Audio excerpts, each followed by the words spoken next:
Ever thought about who really runs the show? Spoiler alert, it's not us humans, it's microbes. Welcome to the minuscule world of microbes, those unseen rulers of our planet. What's a microbe, you ask?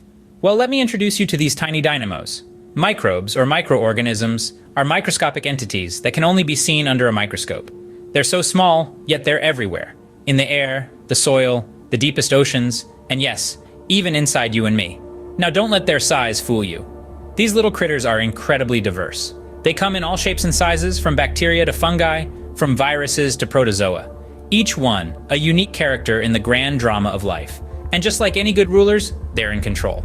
They shape environments, recycle waste, and even help us digest our food. They truly are the invisible overlords of the world.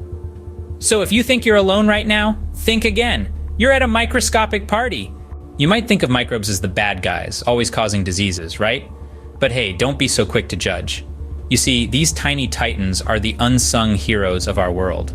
They're like the superheroes of the microscopic realm, just without the fancy capes and, well, the human-sized dimensions.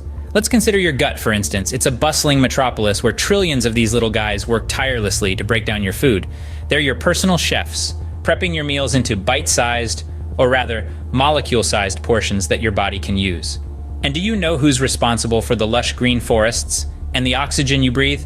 Yes, it's our tiny friends again, playing a crucial role in nutrient cycles, helping plants grow. But their heroics aren't just limited to the gut and the ground. Ever enjoyed a cold beer after a long day? Well, meet your microscopic brewmasters, yeast. So next time when you enjoy a cold one, remember to thank your microscopic brewmasters. Did you know that microbes are the ultimate survivalists? They make Bear Grylls look like a rookie. These tiny daredevils love to push their boundaries, thriving in places you wouldn't dare venture.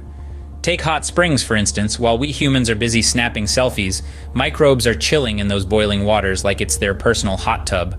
And deep sea vents? No biggie for these adventurers. They're down there, making a home amongst the crushing pressure and scalding heat. But wait, there's more. Microbes don't stop at natural extremes. They've even been found thriving in nuclear reactors. Yes, you heard that right. While we're busy designing hazmat suits, these tiny thrill seekers are having a pool party in radioactive waters. So as we wrap up, remember, microbes were here first, they'll probably be here last, and they're definitely having the last laugh. Or they would if they could laugh.